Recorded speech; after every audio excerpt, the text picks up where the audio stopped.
बाबा, गंध चंदन का है, आपकी कपाल पर लगाना चाहता हूँ बाबा। चले जाओ यहाँ से, जाओ। लेकिन बाबा, महासापति तो आपकी हर रोज पूजा करते हैं बाबा। मैंने कहा ना, चले जाओ यहाँ से। बड़ा आया चंदन संदन लगाने वाला, चले जाओ यहाँ से। मैंने कहा जाओ यहाँ से, जाओ। बोला था ना, बाबा को चंदन मत लगाना।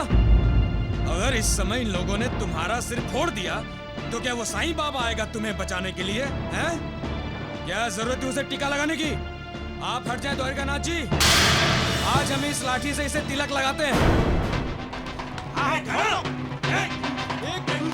रुक जाओ। अरे राम राम। रुक जाओ। क्यों मारने जा रहे थे उसे? अरे क्या मुंह देख रहे हो? मुंह तोड़ दो इसका। नहीं, किसी ने हाथ उठाना तो कंधे के साथ उसका हाथ तोड़ दूंगा। ये नानावली, क्या कसूर है इस गरीब का? तिलक लगाना चाहते थे ना तुम? तो क्या हुआ? तो क्या तुम टीका लगाना चाहते हो? साईं को टीका मत लगाओ। किसने कहा? किसने कहा? किसने कहा? किसने कहा? किसने कहा? किसने कहा? कौन है जो मुझे अपनी संपत्ति समझ रहा है? कौन है? कौन है जो मुझ पर हुकूमत जताना चाहता है?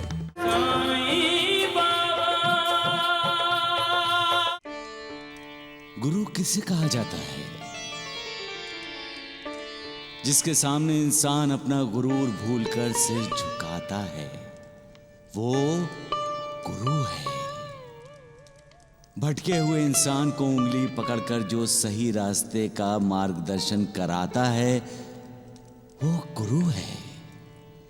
जो साथ होते हुए इंसान के मन में भय, चिंता, बेचैनी, परेशानी आदि विकारों को कोई स्थान नहीं लेने देता, वो गुरु है। हमारी जिस पर श्रद्धा होती है, भक्ति होती है, विश्वास होता है, वो गुरु है। इंसान का अहंकार जहां झुकता है, वो गुरु है। गुरु कौन है? प्रथम गुरु इंसान के माता पिता होते हैं। फिर इंसान का दूसरा गुरु वो होता है जो उसे शिक्षा देता है। जिस से इंसान को ज्ञान प्राप्त होता है, वो सब गुरु तत्व के अनेक रूप हैं। पत्नी भी गुरु होती है और बच्चे भी गुरु होते हैं। प्रकृति का हर एक रूप जो आपको ज्ञान देता है, कुछ बताता है, वो गुरु ही है। ऐसे भी कुछ लोग हैं जो अपने आप को गुरु मानते हैं, लेकिन वो गुरु कैसे हो सकते हैं? गुरु की योग्यता उसका चेला अच्छी तरह से जानता है, क्योंकि गुरु एक अनुभव है, एक साक्षात्कार है, एक पहचान है। मुझे किसका गुरु बनना है, ये तय गुरु नहीं करता।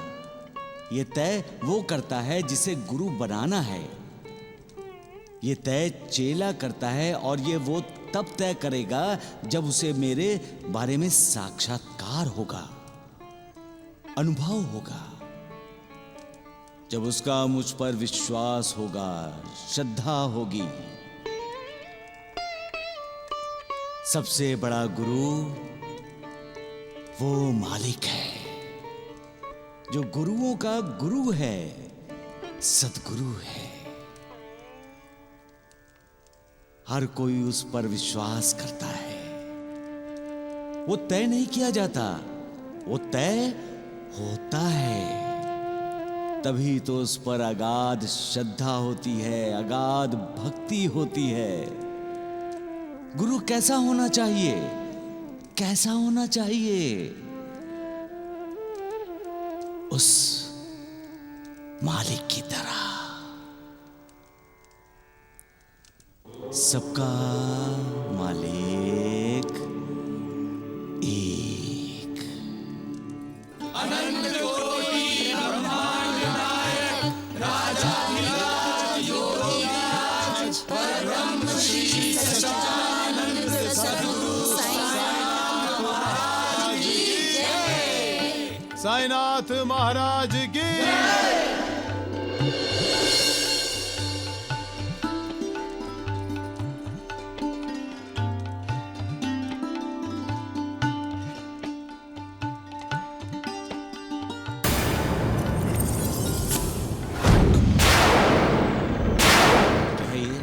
बाबा, गंध चंदन का है, आपकी कपाल पर लगाना चाहता हूँ बाबा। चले जाओ यहाँ से, जाओ। लेकिन बाबा, महासापति तो आपकी हर रोज पूजा करते हैं बाबा। मैंने कहा ना, चले जाओ यहाँ से। बड़ा आया चंदन संदन लगाने वाला। चले जाओ यहाँ से, मैंने कहा जाओ यहाँ से, जाओ।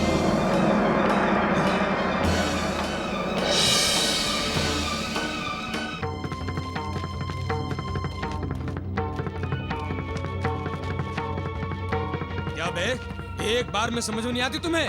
हैं? कहाँ मुंह लटकाए जा रहे हो? हैं? हैं? जाओ जाओ। कहाँ जाओ? मत जाओ। ए, बोला था ना, बाबा को चंदन मत लगाना। अगर इस समय इन लोगों ने तुम्हारा सिर फोड़ दिया, तो क्या वो साईं बाबा आएगा तुम्हें बचाने के लिए? हैं? क्या जरूरत है उसे टीका लगाने की? आप हट जाए द्वारिकानाथ जी। आज हम इस लाठी से इसे तिलक लगाते हैं।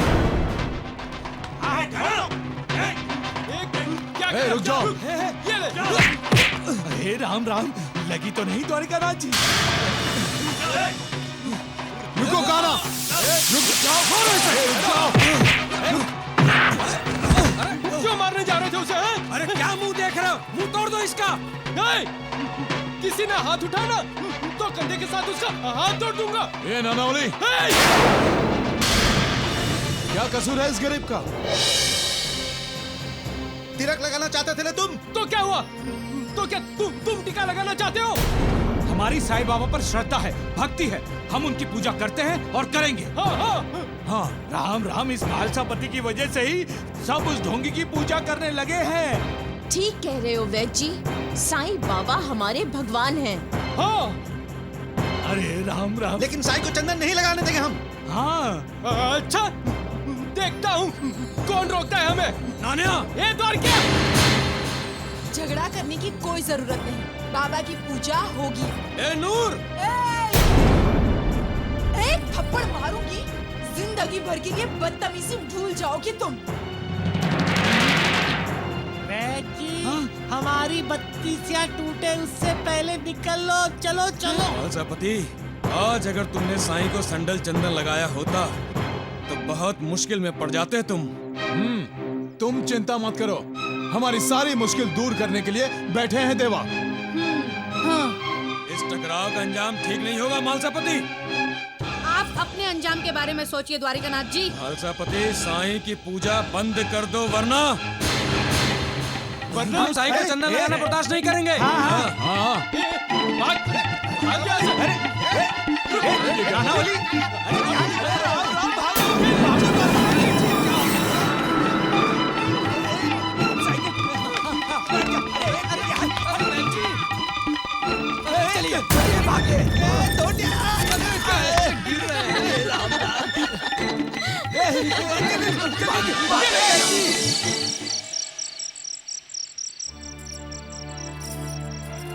क्या हुआ? इतने बेचैन दिखाई दे रहे हैं आप। क्या बताऊं यशु, आज साईनाथ का कुछ अलग स्वरूप देखा। एक भक्त उन्हें चंदन लगाना चाह रहा था, लेकिन साईनाथ क्रोधित हो गए और उसे भगा दिया। समझ में नहीं आ रहा है कि साईनाथ ने ऐसा क्यों किया। साईनाथ परमेश्वर है, मेरे खंडोबा हैं, मैं उनकी पूजा करता हूं। शिव, सच तो ये है कि मैं भी उनके सर पर चंदन लगाना चाहता हूं, उनके प्रति कृतज्ञता व्यक्त करना चाहता हूं, भक्ति भाव से उनकी आरती उतारना चाहता हूं। पर आज मुझे ऐसा लगा जैसे वो ऐसा कुछ नहीं चाहते।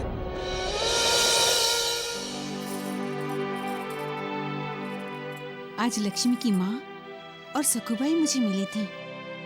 दोनों कह रही थी कि साईं बाबा को चंदन लगाना, संदल लगाना शिरडी के कुछ लोगों को पसंद नहीं है।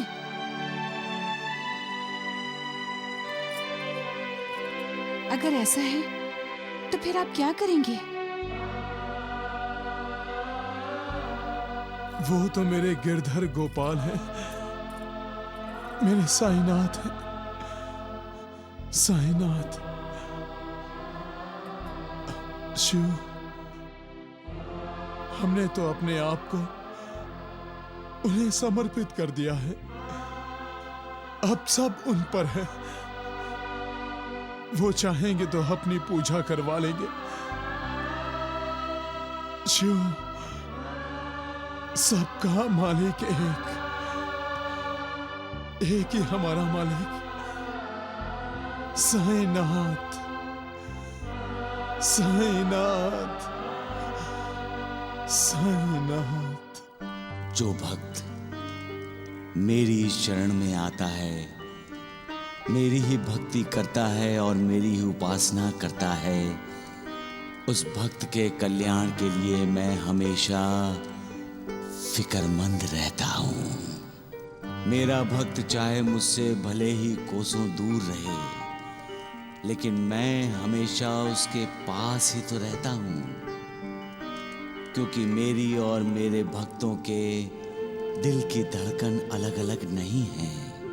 मैं उनमें हूं और वो मुझ में हैं, इसलिए वो क्या चाहता है मैं जानता हूं। जो हमेशा मेरी तरफ देखता है वो मुझे भी अपनी तरफ देखता हुआ पाएगा। जिसने अपने आप को मुझे पूरी तरह समर्पित कर दिया है, उसकी इच्छाओं को पूरी करना मेरा कर्तव्य हो जाता है। सबका मालिक एक।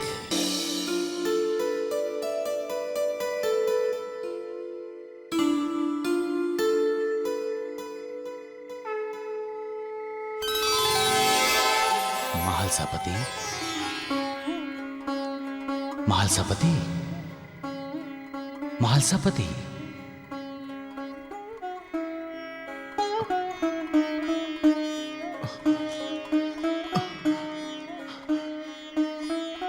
साईनाथ, तुम मेरी पूजा करना चाहते हो ना महालसापति? तो लो, मेरी पूजा करो। तुम हैरान होकर क्यों देख रहे हो महालसापति? करो मेरी पूजा, करो जैसी तुम करना चाहते हो। जैसी आपकी आज्ञा साईनाथ, जैसी आपकी आज्ञा, जैसी आपकी आज्ञा साईनाथ।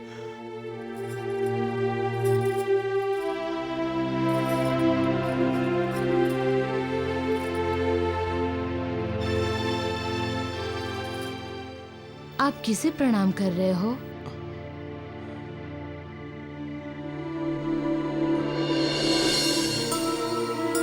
साईनाथ को। कहाँ गए साईनाथ? मेरे साईनाथ आए थे शिव, मेरे साईनाथ आए थे। गले में, कान में चंदन का लेप लगाए थे और मुझे आरती करने के लिए कह रहे थे। इसका मतलब है ये साईं बाबा का संकेत है। उन्होंने आपकी इच्छा का आदर किया है। आप उन्हें चंदन लगा सकते हैं। हाँ। देवा, आप अंतर्यामी हैं। मेरे साईं, आप अंतर्यामी हैं। आप अंतर्यामी हैं।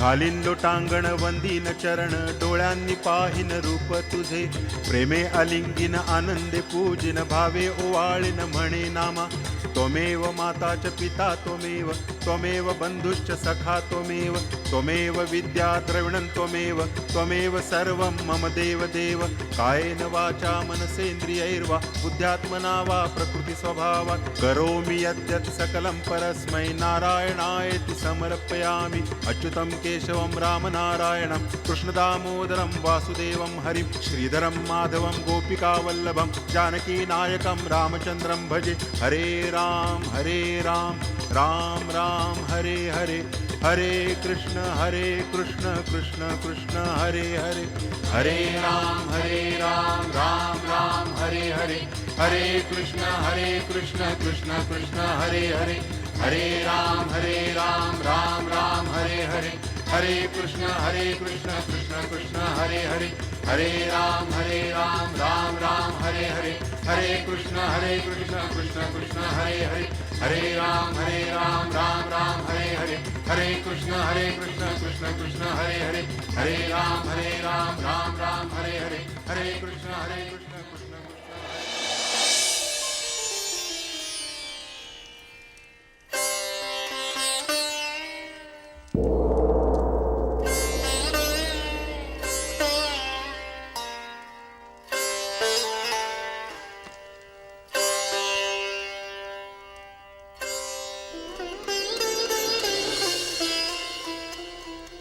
रुक जा महालसेपति, ये ठीक नहीं है। साईं को टीका मत लगाओ। किसने कहा? किसने कहा? किसने कहा? किसने कहा? किसने कहा? किसने कहा? कौन है जो मुझे अपनी संपत्ति समझ रहा है? कौन है? कौन है जो मुझ पर हुकूमत जताना चाहता है? कौन है? कौन है? कौन है? कौन है? मैं किसी एक का नहीं हूं, सब मेरे हैं, मैं सबका हूं।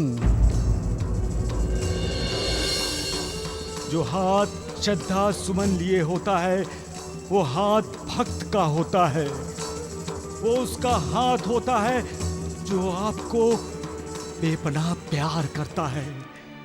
उस हाथ को कोई कैसे रोक सकता है? महालसेपति, आओ। तुम मुझे चंदन का लेप लगाना चाहते थे ना? लगाओ, मैं देखता हूं कौन रोकता है तुम्हें। लगाओ, बैठो इधर।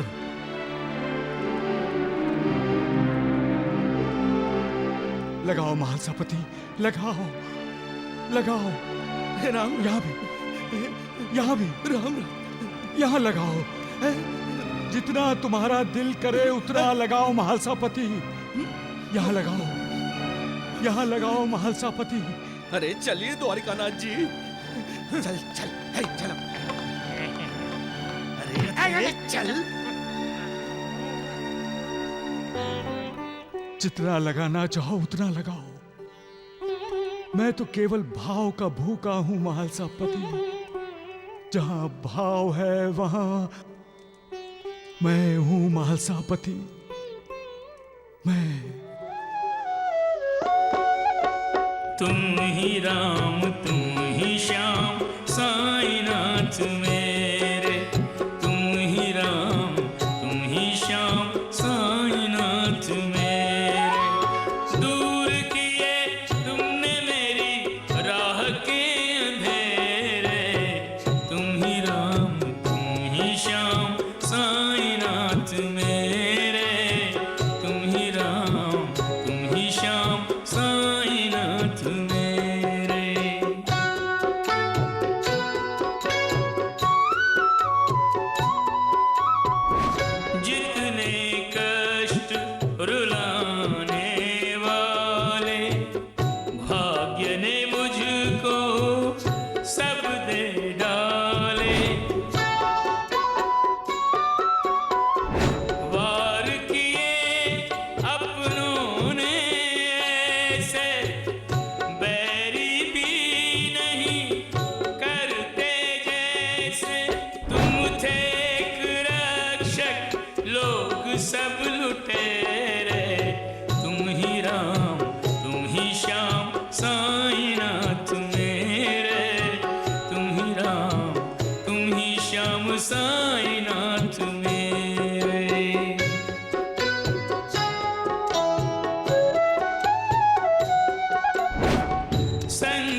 साईनाथ मेरे साईं बाबा।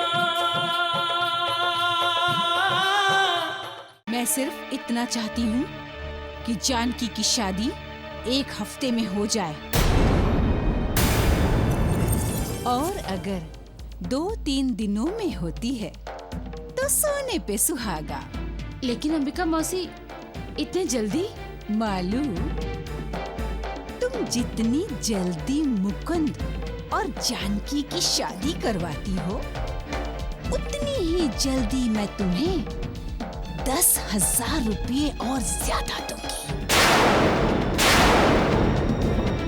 मेरा बेटा रघुराम कोई पागलपन करे, इससे पहले मैं चाहती हूँ उस जानकी की शादी हो जाए और वो मुई अपने ससुराल चली जाए।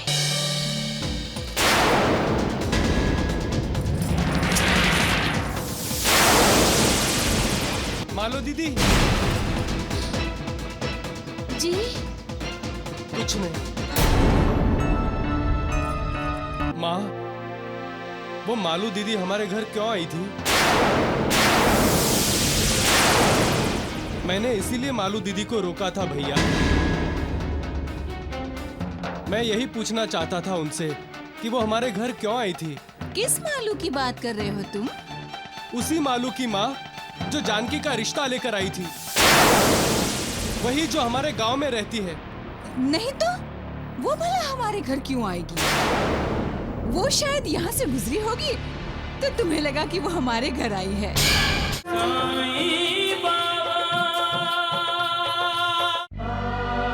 आप तो सब जानते हैं बाबा, आपसे कुछ भी छिपा नहीं है बाबा, क्योंकि मैं जानती हूँ कि कर्ता आप ही हैं, सब करने वाले आप ही हैं बाबा। आपने मेरे बारे में जो भी फैसला लिया है वो उचित ही होगा, लेकिन मैं दुविधा में फंस गई हूँ बाबा। इसलिए फंस गई हूँ क्योंकि मेरा दिल इस फैसले को मान नहीं रहा है। मुझे माफ कर दीजिए बाबा, मुझे माफ कर दीजिए।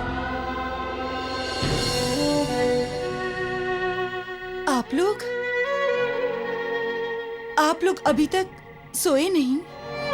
तुम भी तो नहीं सोई हो। जब बेटी की आंखों में नींद नहीं तो माँ बाप की आंखों में नींद कैसे आ जाएगी?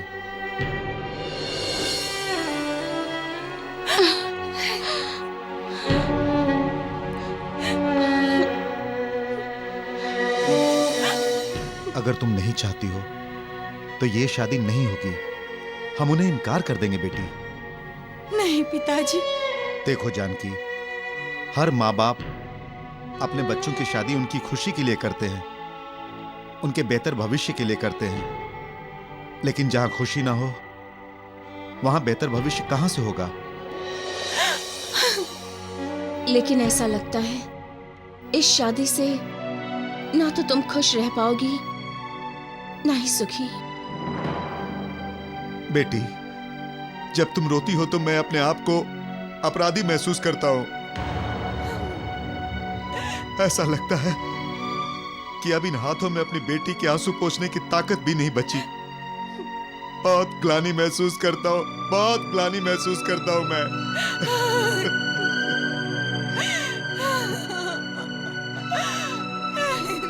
मैं सिर्फ इतना चाहती हूँ कि जानकी की शादी 1 हफ्ते में हो जाए,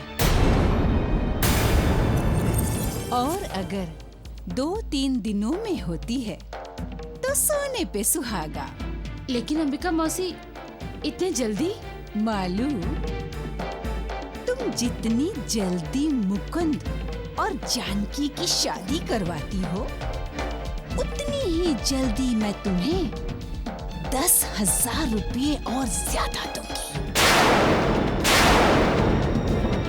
मेरा बेटा रघुराम कोई पागलपन करे, इससे पहले मैं चाहती हूँ उस जानकी की शादी हो जाए और वो मुई अपने ससुराल चली जाए।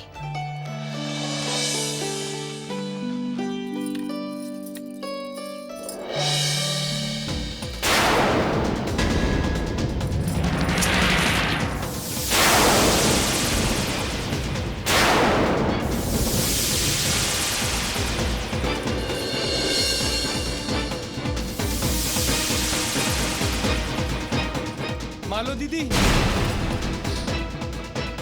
जी कुछ नहीं।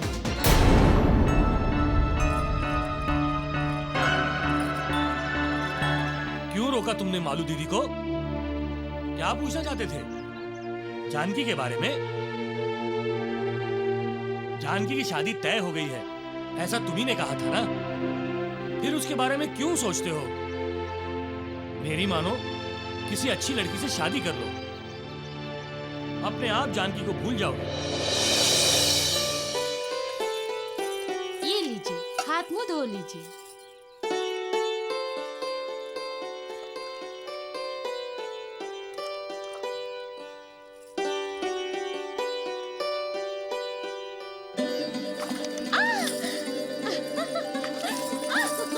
ये क्या कर रहे हैं आप? हाँ, वो भी देवर जी के सामने।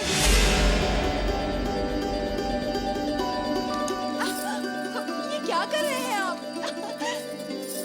बस कीजिए ना।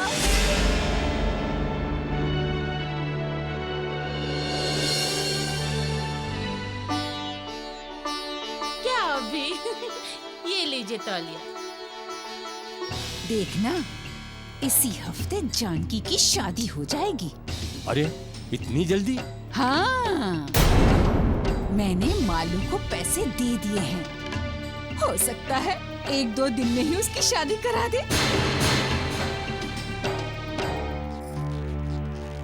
आओ सदाशिव, रघुराम कहाँ है? मैं आस्तगांव नहीं गया पिताजी। बेटा रघुराम, नाराज हो? रघु, मुझसे बात नहीं करोगे? माँ, वो मालू दीदी हमारे घर क्यों आई थी?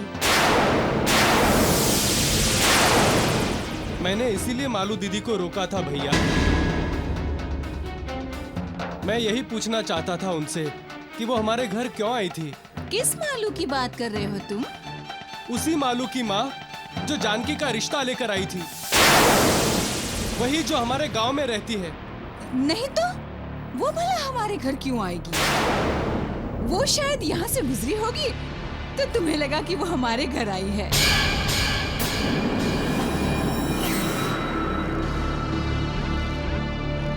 सच्चाई कभी नहीं छिपती। क्या जलने वाली आग को हम छिपा सकते हैं? क्या धुआंधार होने वाली बरसात को छुपाया जा सकता है? क्या बहने वाली हवा को हम महसूस किए बिना रह सकते हैं? क्या चारों दिशाओं में फैलने वाली खुशबू को, सुगंध को छिपाया जा सकता है? फिर सच्चाई को, सच को कैसे छिपा सकता है कोई? झूठ बोलकर हम सच्चाई पर पर्दा डालने की कोशिश करते हैं, लेकिन झूठ का ये पर्दा सच को ज्यादा वक्त तक ढक कर नहीं रख सकता। सच्चाई तो खुलकर सामने आती ही है, और जो भी कोई सच्चाई के साथ खिलवाड़ करना चाहता है, वो सच के सामने आते ही खुद अपनी नजरों से ही गिर जाता है। यही तो सच की महात्म्य है, महिमा है, क्योंकि सच एक आग है, धुआंधार बरसात है, एक तूफान है, एक खुशबू है।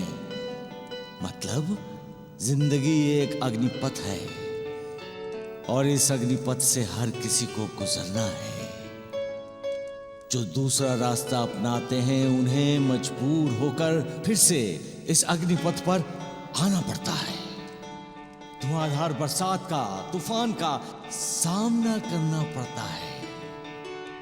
जो इस सच के रास्ते से गुजरते हैं, उनकी जिंदगी मालिक की कृपा की खुशबू से भर जाती है। तो फिर इंसान झूठ क्यों बोलता है? क्यों झूठा व्यवहार करता है? क्यों झूठ को सच का वेश पहनाना चाहता है? सच एक तपस्या है। तपस्या करो और मालिक को प्रसन्न करके वरदान पाओ। उद्धार होगा, कल्याण होगा। सबका मालिक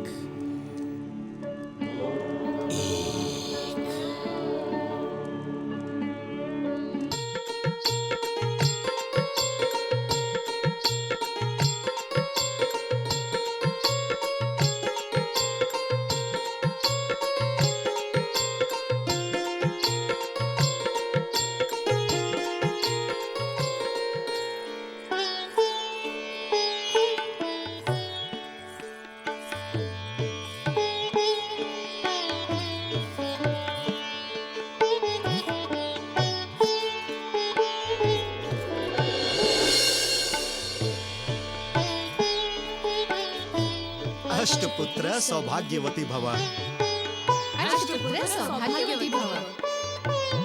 जानकी के मन में सवाल है। सवाल? हाँ, कैसा सवाल? कि शादी 2 दिन के बाद क्यों हो रही है, आज ही क्यों नहीं?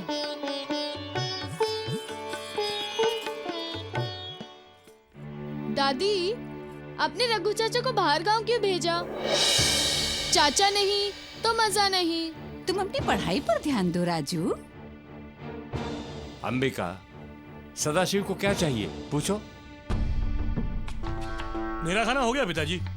मैं जानती हूँ किसे कब और कितना चाहिए, सबका ध्यान रखती हूँ मैं।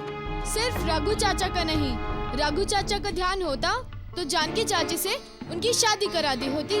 अहंकार जब मन में कुंडली मार कर बैठता है तब इंसान गलत बातें सोचने लगता है, साजिशें करने लगता है, और तब स्वार्थ, ईर्ष्या, नफरत जैसे इंसान के शत्रु भी जाग जाते हैं। इंसान तब ठीक तरह से सोच नहीं सकता। उसके मन में ये भावना पैदा हो जाती है कि वो जो भी कर रहा है वही ठीक है और वो अपने परिवार का भला नहीं बुरा ही करता है। वो दूसरों की भावना की कद्र भी नहीं करता, किसी को महत्व नहीं देता।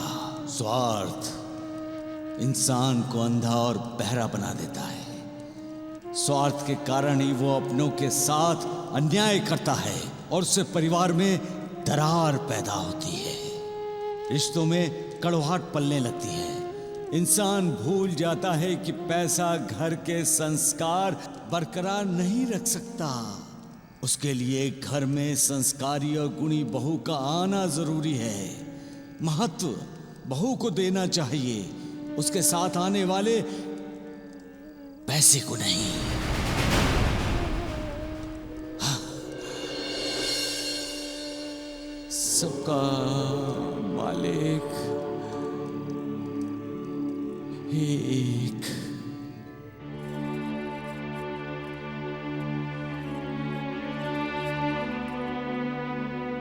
बेचैन लग रहे हैं, क्यों? मुझे नहीं बताएंगे? माँ का बर्ताव मुझे कुछ अजीब सा लग रहा है कल्याणी। रघुराम को इतनी दूर शिवापुर भेजने की कोई जरूरत नहीं थी, फिर भी माँ ने उसे जोर देकर भेज दिया। जरूर कोई खिचड़ी पका रही है माँ।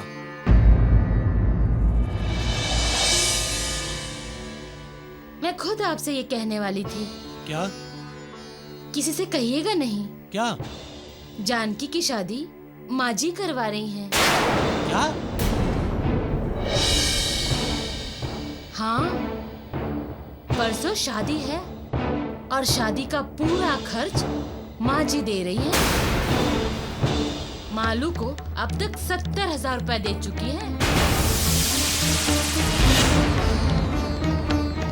लेकिन माँ ऐसा क्यों करेगी? माँ जी सोचती हैं कि एक बार जानकी की शादी हो जाए फिर रघुराम जी चुपचाप उनकी पसंद की लड़की से शादी कर लेंगे।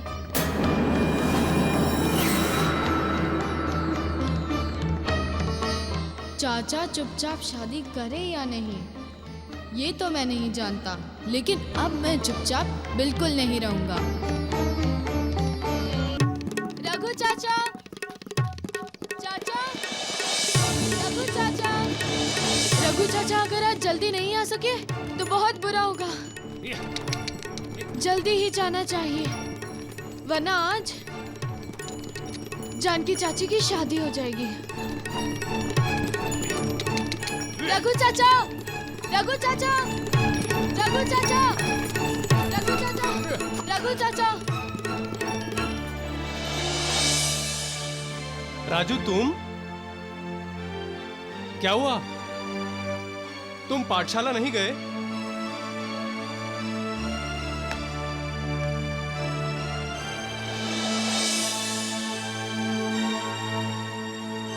राजू, क्या बात है? तुम इतना हाफ क्यों रहे हो? आपसे ही मिलने के लिए भाग कर आ रहा हूँ चाचा। अच्छा हुआ कि आप रास्ते में ही मिल गए। ऐसी क्या बात हो गई? माँ, पिताजी, भैया, भाभी सब ठीक तो है ना? हाँ, वो सब ठीक है। तो फिर? चाचा, आज जानकी चाची की शादी है। और आप जानते हैं कि जानकी चाची की शादी कौन करवा रही है? नहीं। दादी। दादी करवा रही है जानकी चाची की शादी। ये क्या कह रहे हो तुम? हाँ रघु चाचा, दादी ने मालू दीदी को 70,000 रुपए दिए हैं।